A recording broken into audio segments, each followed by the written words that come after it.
Welcome back to DFC Books. Today we are diving deep, really deep, into source material that, well, it sticks with you. It's unforgettable, often quite emotionally devastating. That's definitely one way to put it. We're talking about the complex, incredibly dense early life of the main character in Inio Asano's huge work, Goodnight Punpun. Hmm. And specifically, we've focused our analysis on the foundational texts, the very beginning, volumes 1 and 2. Now, we know a lot of you, our listener, might come to this series knowing its reputation, right? Hmm. For profound existential angst, narrative experimentation. Oh, yeah, it definitely precedes itself. But actually trying to navigate those first volumes, Punpun's childhood, it's filled with shifting realities, this really crippling family dysfunction, and, boy, the crushing weight of first love can honestly leave you feeling completely lost. And that's exactly why we're doing this. That's our mission today, this deep dive. It's designed to be your, let's say, exhaustive guide through the emotional landscape, the structure of these first two volumes. Yeah, a map through the chaos. Exactly. We're not just going to recount the plot points. We're dissecting the key characters, laying out the major events, and really analyzing the chapter-by-chapter structure. We want to show you how Punpun's confusion and loneliness are just meticulously built up by everything happening around him. It's about why the chaos of his early life sort of becomes the blueprint for his entire adulthood, isn't it? Precisely. We're digging into the origins. Okay, so before we even get into the what happens, we really need to tackle the elephant, or maybe the bird in the room. We have to understand who Punpun is, structurally speaking. Right. Probably the most crucial piece of context for any learner, anyone new coming to this material, is Punpun's visual identity. It's impossible to ignore. It's the first thing you notice. Absolutely. While pretty much everyone else in his world, his family, his friends, strangers, they're all rendered with Asano's typical, hyper-realistic detail. Yeah. You see these complex faces, expressions, clothes. Punpun himself is depicted symbolically. Yeah, He's often just a simple two-dimensional sketch. Starts out as this little bird shape, right? And sometimes he even transforms into other really minimalist forms as the story goes on. And that's so critical. It immediately signals to you, the reader, that Punpun isn't quite like the others. He's more of a conceptual space. Exactly. He's not a physical character in the same way his friends are. Yeah. He functions more like a stand-in maybe for the reader's own internal monologue or for this idea of a constantly shifting identity. He's the learner, the one who's always trying to define himself in a world that just keeps throwing contradictory signals at him.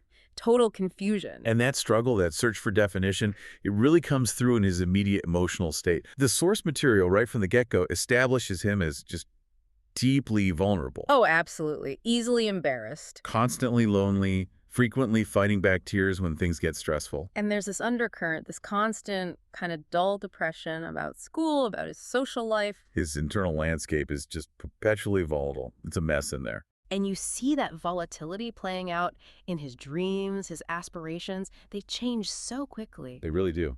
Initially, his dreams seem purely reflective, right? Yeah. Shaped by his home life, maybe seeking some simple comfort. Like wanting to play pro baseball. Yeah, and where does that come from? It's not like he has this deep, innate passion for baseball. The text suggests it's because he sees his father enjoying the broadcasts. So it's a borrowed dream.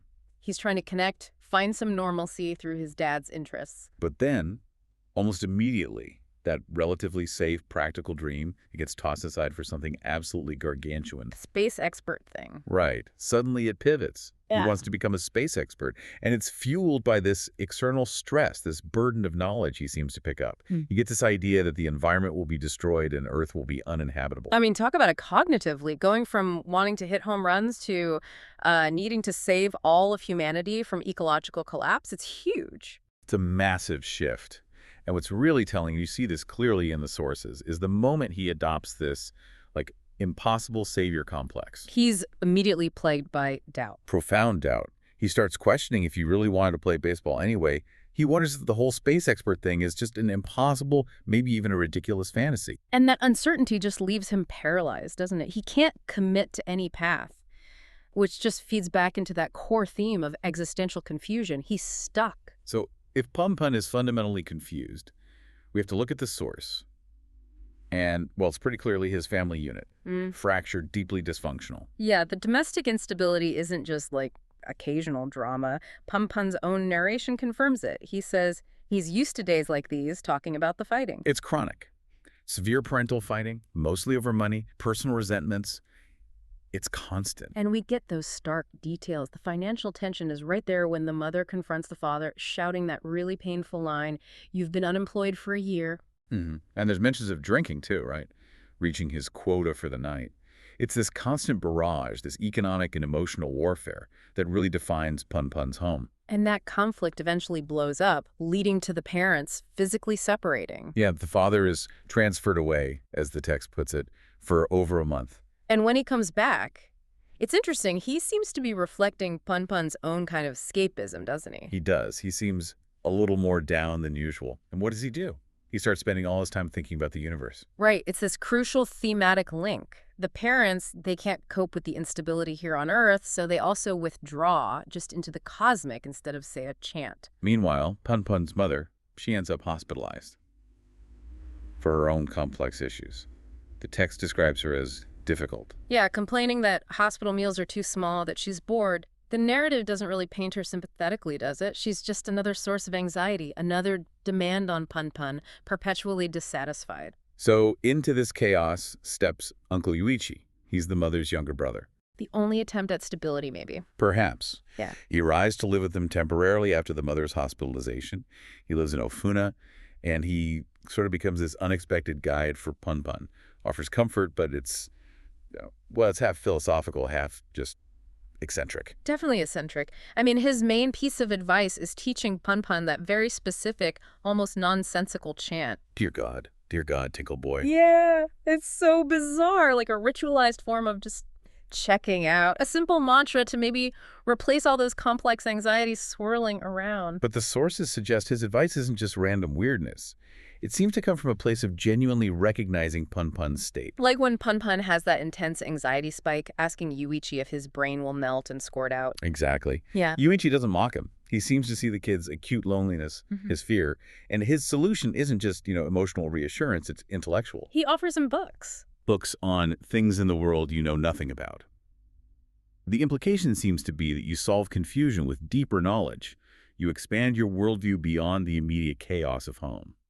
So Yuichi's offering ritual and knowledge as defenses against the chaos, which are immediately put to the test, right? Because then Aiko Tanaka enters the picture. Ah, Aiko, the transferring student. She becomes the absolute focal point for all of Punpun's external hopes and maybe even more so, his internal dread. She's presented as the class sweetheart, right? Seems aspirational, confident. Her goals are all external, pre-conventional. Actress, singer, model. And for Punpun, who's just drowning in internal depression and home chaos, she represents this incredibly attractive possibility of normalcy, external validation, something outside himself. So his entire mental energy just gets sucked into figuring her out. How does she feel about him? We get that rare moment of sensory detail, which stands out so much in Punpun's abstract world when he holds her hand. He notes it's small, soft, and warm. Like a physical anchor. But a very unstable one, because the central contradiction with Aiko is the secrecy she demands. Right. She implies she likes him, maybe a lot, but insists it's embarrassing. She doesn't want people to know. And that forced concealment, combined with these other confusing signals like implying she liked Harumi forever and ever, it just creates this intense anxiety that defines Punpun's whole approach to love from then on. She's demanding this absolute, total commitment from him. While simultaneously denying its public existence. It's a paradox. She's basically the perfect catalyst for his already existing confusion. He's desperately seeking stability, and Aiko, through her secrecy, her intensity, pretty much guarantees instability. Absolutely. So let's see how these characters and these core themes, escapism, confusion, impossible expectations, how they actually unfold chapter by chapter in Volume 1. Okay, Volume 1. This really acts as the psychological preamble, doesn't it? We track this rapid erosion of Punpun's innocence. He goes from personal disappointments to this grand cosmic escapism. And then culminates in confronting some really stark real-world nihilism. Yeah. It starts immediately, Chapter 1, with that emotional punch. The source material says Punpun is terribly depressed. Why? Because Mio, or Aiko, the name shifts a bit, is transferring schools. The world feels unstable right away, and that simple act of just thinking about what kind of adult he'll become, it's so overwhelming that he forgot the way home and almost started to cry. Just the thought of losing Aiko instantly destabilizes his ability to navigate the physical world. Wow. And that fear, that vulnerability to the outside world, It continues really intensely in chapters 2 through 4. This revolves around that classroom essay reading. Oh, the humiliation. Total humiliation. The teacher forces everyone to read their essays aloud. It's this acute moment of public exposure. And Punpun has to read his essay detailing his rapidly changing, totally confusing dreams. That shift from baseball to wanting to be a space expert. And the text is really clear about the impact this has on him, isn't it? Unambiguous. Because Aiko is watching, Punpun is so embarrassed he felt like he was going to die. That's such a crucial beat in his psychological development.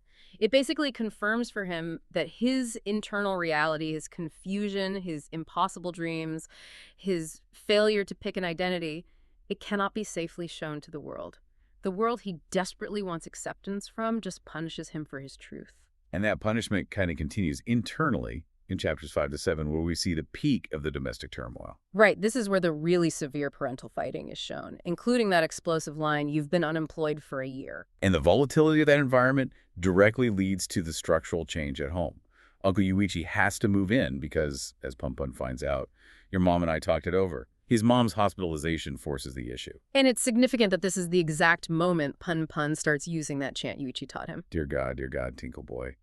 Yeah, the timing isn't accidental. It's presented as a direct, immediate response to the unmanageable chaos of his parents fighting. The chant is like a psychic shield, allows him to just momentarily tune out the screaming, the accusations. And that need for a total psychic escape seems to lead straight into the cosmic reflection we see in chapters 8 and 9. This is after his brain-melting fear. Exactly. He's worried his internal anxiety might actually be physical, asking if his brain will melt and squirt out.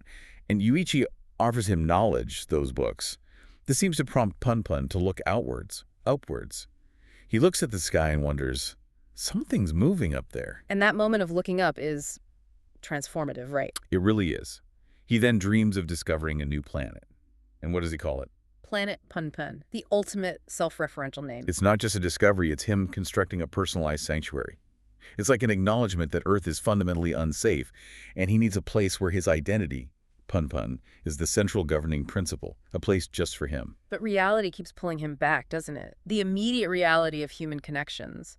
Chapter 10 throws Punpun right back into relationship anxiety. Yeah, because Sonoda publicly declares he likes Harumi.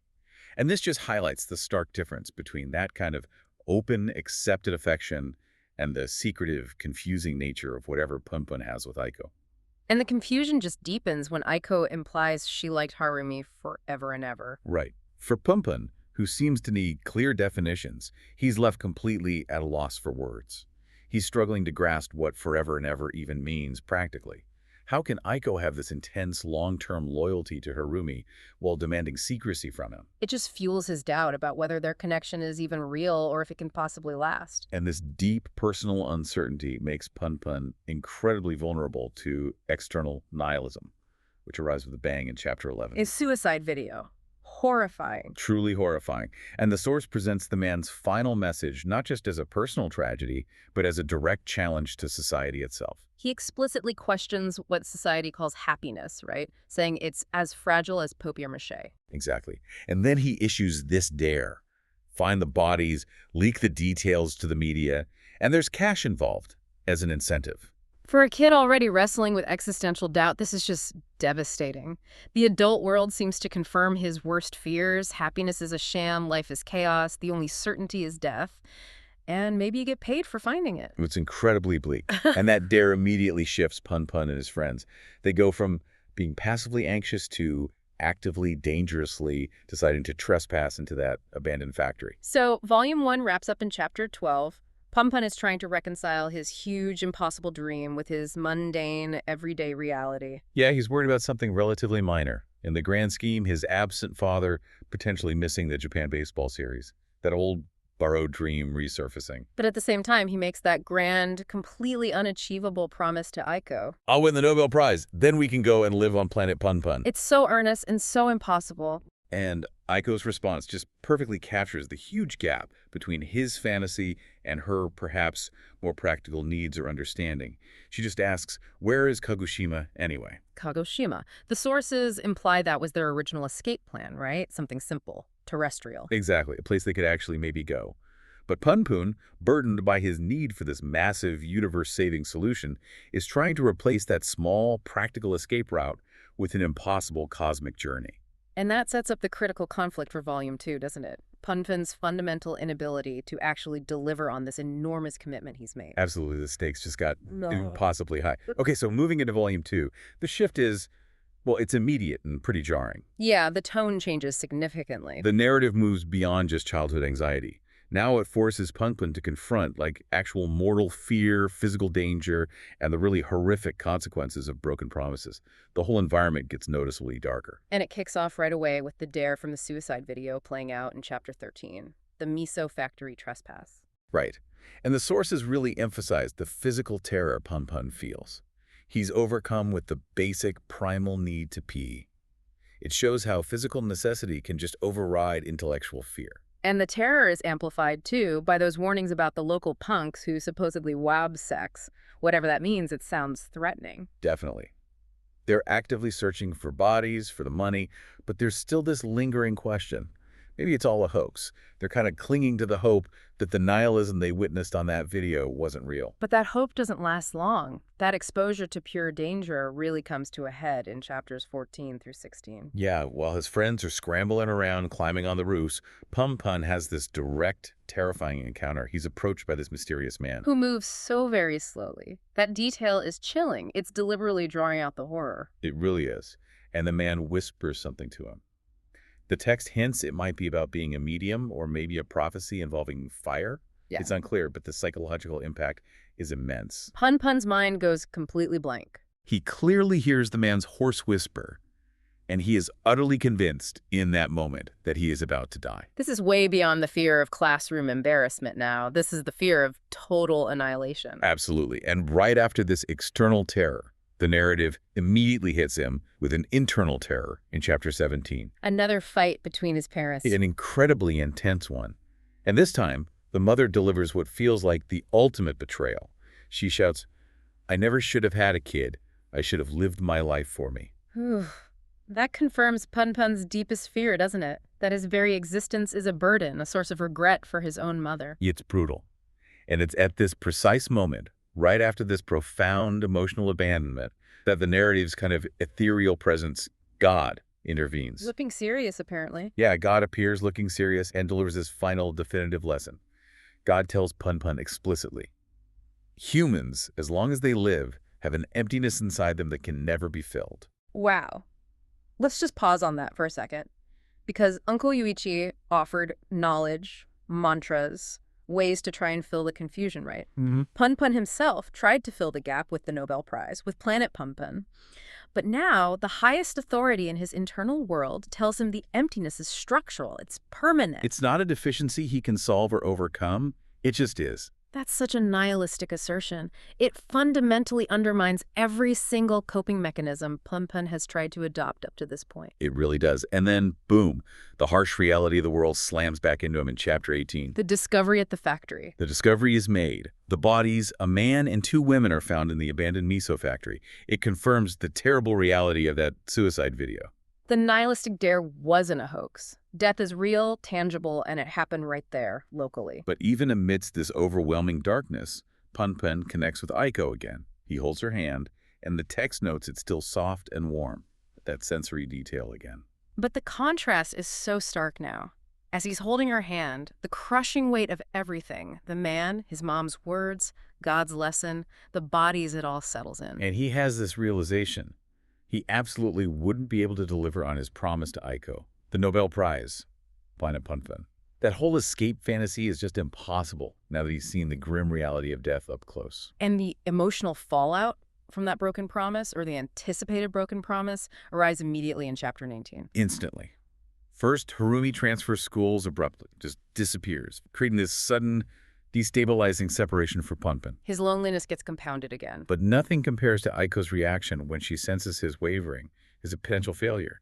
She gives him this chilling, almost disturbingly adult ultimatum. She directly ties his life to his commitment to her, she says. If you betray me again, next time I'll kill you. I mean, that's a monumental leap in the narrative. Aiko isn't just a confusing crush anymore.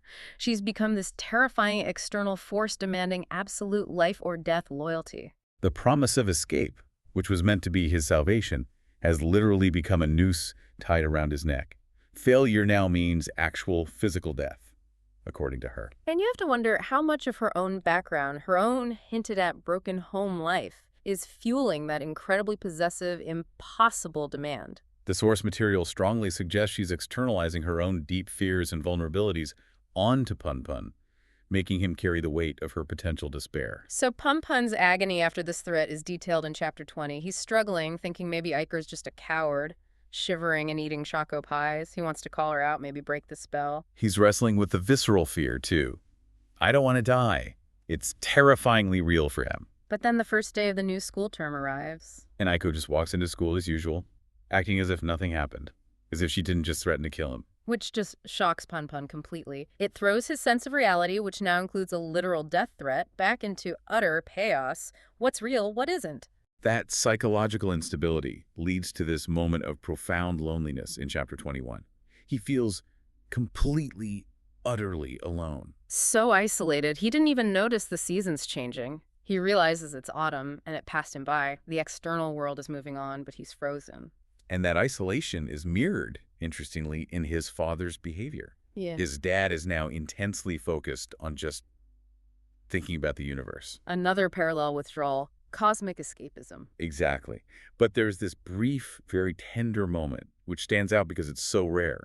Punpun hugs his father. And finds some comfort, just notes that his dad is warm. Yeah, that fleeting physical connection feels like this desperate, temporary shield against the chilling emotional environment he's in. So Chapter 22 is Punpun trying to seize control. He's sick of being trapped in this cycle of confusion and fear. He decides, okay, I'll become a grown-up, starting today. But that self-declaration is immediately met with just overwhelming loneliness again. He sees the world stretching far beyond him, describes it as a post-apocalyptic landscape.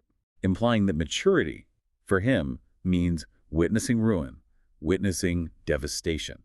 And he concludes, maybe grimly, that given the scale of the world's emptiness and his own isolation, maybe he would have been better off being alone from the start. He tries to manifest this new grown-up detachment in Chapter 23. He joins the badminton club. Why badminton? Apparently just because his friend Komatsu said it looked fun. It's almost arbitrary. And Komatsu immediately highlights how effortless things seem for others. He gets really good, really fast, without seeming to try. They call him a demon. Yeah, it's frustrating for Punpun. So trying to protect himself, he deliberately acts like he doesn't care. Puts up this shield of apathy. Oh, badminton, whatever. But the narrative pulls the rug out from under that attempt at independence, doesn't it? As long as Aiko is still around. His attempts are futile. The chapter and the volume end abruptly. It breaks right through Punpun's self-imposed emotional distance. He sees her again. And the volume ends with just that raw exclamation, "It's Aiko!" Yeah. It confirms everything. The emotional entanglement, the existential threat she represents, that impossible promise. It all remains completely unresolved. He can try to grow up, but Aiko's ultimatum ensures he cannot escape his emotional past. He's still trapped. #OTRO. So, wow, we've meticulously tracked Punpun's incredibly short but intensely destructive journey just across these first 2 volumes. Yeah, from those initial sort of conflicting childhood dreams and the chaos at home. All the way to confronting real-world death at the factory, that devastating parental betrayal, God's declaration of fundamental emptiness. And finally, that terrifying, literal life-or-death ultimatum handed down by Aiko. It's a relentless onslaught. What this deep dive really reveals, I think, is how Inio Asano uses all these intense, incredibly detailed events, everything from Uncle Yuichi's weird philosophical comfort to the sheer psychological horror of the miso factory. He uses it all to illustrate that burden of information and that core thematic concept we keep coming back to. For Punpun, and maybe, for the listener who identifies with him, information, knowledge, critical thinking, it doesn't lead to solutions. It just confirms that the existential emptiness can never be filled. It makes thinking itself a pathway not to answers, but maybe just to despair. Pretty much. So the detailed chapter-by-chapter breakdown we've walked through, hopefully that serves as your shortcut, your map, to understanding the precise mechanics of Punpun's descent in these early stages. It shows that the confusion, the isolation, they aren't just random occurrences. They are meticulously constructed by the interplay between this deeply dysfunctional family, a dangerously confusing first love, and a wider world that seems determined to confirm that life is fragile and happiness is, well, maybe a lie. Which leaves us and you with one final provocative thought to maybe chew on as you process all this incredibly heavy material. Okay, lay it on us. If knowledge and dreams are constantly shifting, constantly vulnerable, like we see it with Punpun's trajectory, and if even divine intervention in his world confirms that the emptiness inside is permanent, what fundamental belief, what anchor outside of yourself or your immediate, maybe broken reality, can you actually trust to guide you through what feels like a post-apocalyptic landscape? That's, yeah, Yeah. that's the question, isn't it? What's left to hold on to?